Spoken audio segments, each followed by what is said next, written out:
मेरा एक फ्रेंड था जिसे बहुत ही ज़्यादा कॉमन सी एक प्रॉब्लम थी, बट उस कारण वो काफ़ी ज़्यादा इनसिक्योर था।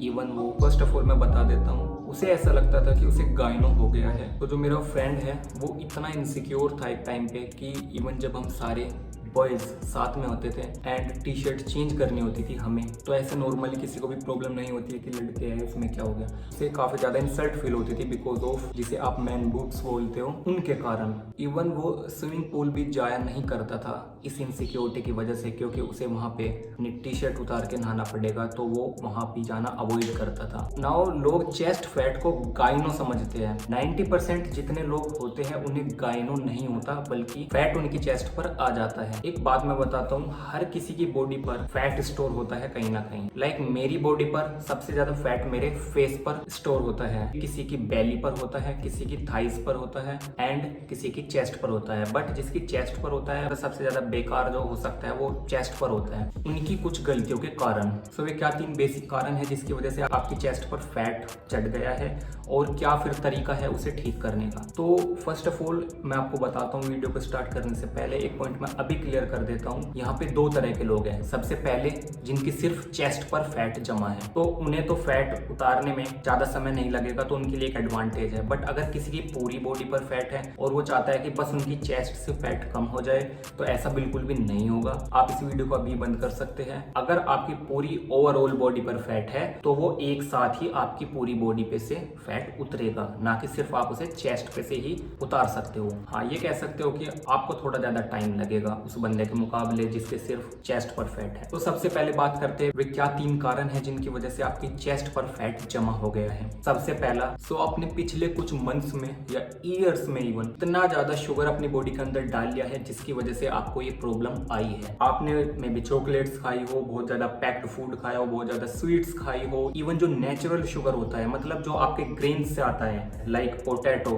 व्हाइट राइस, ओट्स, जो नेचुरल फ्रूट्स होते हैं लाइक ग्रेप्स, बनाना, एप्पल, इन सब में भी नेचुरल शुगर काफी ज्यादा अमाउंट में होता है। इससे भी आपको ये प्रॉब्लम हो सकती है। बट नेचुरल से is not a big problem, कोई दिक्कत वाली बात नहीं है। बट जो आपने पैक्ड फूड खाया है, आपने जो बाहर की चीजें खाई है, उसकी वजह से ये प्रॉब्लम आपको हुई है। तो अब बात करते हैं हमारे सेकंड पॉइंट की, वो है जंक फूड। जंक फूड सबसे बड़ा रीजन है, और मैं गारंटी लेता हूँ आपने पिछले कुछ महीनों में, इवन साल में इतना ज्यादा जंक फूड खाया है ना। जंक फूड भी क्या होता है, उसमें भी भर भर के कार्ब्स होते हैं, बैड कार्ब्स। तो वो क्या होते हैं, जब आप उसे खाते हो, आपका जब सलाइवा उसके साथ मिक्स होता है और वो पेट में जाता है, तो वो भी कन्वर्ट हो जाता है एक शुगर में, क्योंकि इसमें स्टार्च होता है। एंड फास्ट फूड में बहुत ही ज्यादा अमाउंट में कार्ब्स होते हैं, वो भी गंदे वाला कार्ब्स। तो वो आपकी बॉडी में जाते ही शुगर में कन्वर्ट हुआ एंड उसने आपकी बॉडी में फैट स्टोर किया आपकी चेस्ट पर। आखिरी रीजन है वो है अल्कोहल। आज के टाइम में काफी ज्यादा कॉमन है कि जो टीनेजर्स है वो बियर कंज्यूम करते हैं, उनके लिए कोई मतलब ऐसी बात नहीं होती। वो बियर आज के टाइम में काफी ज्यादा कॉमन है उनके बीच में।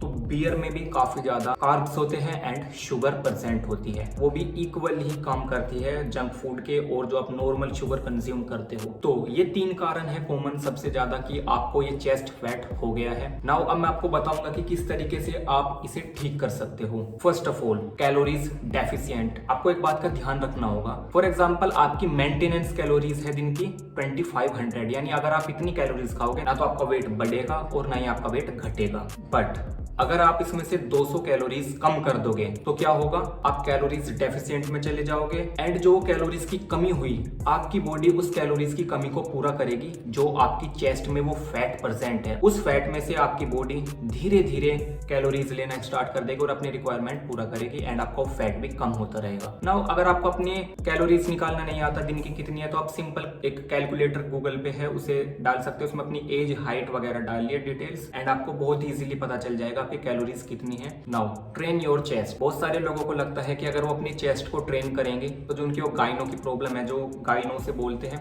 वो काफी ज्यादा बढ़ जाएगी। बट ऐसा बिल्कुल भी नहीं होता। जब तक आप अपनी मसल को हिट ही नहीं करोगे, उस पे से कैसे तो फैट कम होगा और वो किस तरीके से शेप में आएगी, वो आएगी नहीं। आपको अपनी चेस्ट, इवन मैं कहूंगा आप ट्वाइस अ वीक अपनी चेस्ट को ट्रेन करें। पूरे वीक में आप एक पुश पुल स्प्लिट की हेल्प ले सकते हैं। आपका जो वर्कआउट है उसमें ऐड करें लाइक डंबल फ्लाई, बहुत ही अच्छी एक्सरसाइज है। एंड बेंच प्रेस बिल्कुल बेसिक है, बहुत ही ज्यादा आपकी हेल्प करेगी। And third like cable fly, ये आपकी हेल्प करेगी आपकी चेस्ट को शेप में लाने में एंड आपके फैट को कम करने में। Point number third, cardiovascular exercises. आपको कार्डियोवास्कुलर एक्सरसाइजेस भी करनी होगी, यानी जिसमें आप अपनी कैपेसिटी देखते हो कि आप कितनी देर तक भाग सकते हो, आपकी ग्राउंड एक्टिविटी कैसी है, मतलब आप कितना भाग सकते हो, आप कितना जंप कर सकते हो, आप सीढ़ियां कितनी चढ़ सकते हो। बट आपको ये नहीं करना है, आपकी जो इसकी ऑल्टरनेट जिम में एक्सरसाइजेस होती है आपको वे परफॉर्म करनी है। लाइक आप ट्रेडमिल पर भागेंगे, आप साइकिलिंग कर सकते हैं, आप दूसरी अदर कार्डियोवास्कुलर एक्सरसाइजेस लाइक अपने एब्स को ट्रेन करना, तो बहुत तरह की यहाँ पे कार्डियोवास्कुलर एक्सरसाइजेस होती है। अब इनका फायदा क्या होता है, ये बेस्ट होती है आपके फैट को लूज करने के लिए। फैट लॉस इससे काफी ज्यादा इजी बन जाता है एंड ये डायरेक्ट आपकी इतनी कैलोरीज बर्न करती है कि आपका फैट बहुत जल्दी जल्दी कम होने लगता है। जो नेक्स्ट पॉइंट है वो है स्ट्रेंथ ट्रेनिंग। कार्डियोवास्कुलर एक्सरसाइज के साथ एक अच्छी स्ट्रेंथ ट्रेनिंग भी करें, क्योंकि जो स्ट्रेंथ ट्रेनिंग होती है वो काफी ज्यादा हेल्प करती है आपकी मसल को बिल्ड करने में, आपकी मसल बिल्ड होगी। एंड साथ के साथ जब आप हैवी वेट लिफ्ट करोगे तो आपकी स्ट्रेंथ भी बढ़ेगी एंड आपका जो फैट है वो भी धीरे धीरे कम होगा, आपकी जो चेस्ट है वो शेप में आने स्टार्ट होगी। तो इन दोनों का कॉम्बिनेशन बहुत अच्छा होता है, एक स्ट्रेंथ ट्रेनिंग का और उसके बाद कार्डियोवास्कुलर एक्सरसाइजेस। तो ये पॉइंट थे। अब बात कर लेते हैं आपको डाइट कैसी लेनी है। जैसा मैं वीडियो में बता चुका हूँ, आपको कैलोरीज डेफिशिएंट में रहना होगा। अगर आप ज्यादा खाओगे तो आपकी बॉडी और फैट गेन करेगी, तो जो आपको प्लानिंग है वो थोड़ा हिसाब किताब देखकर करनी होगी।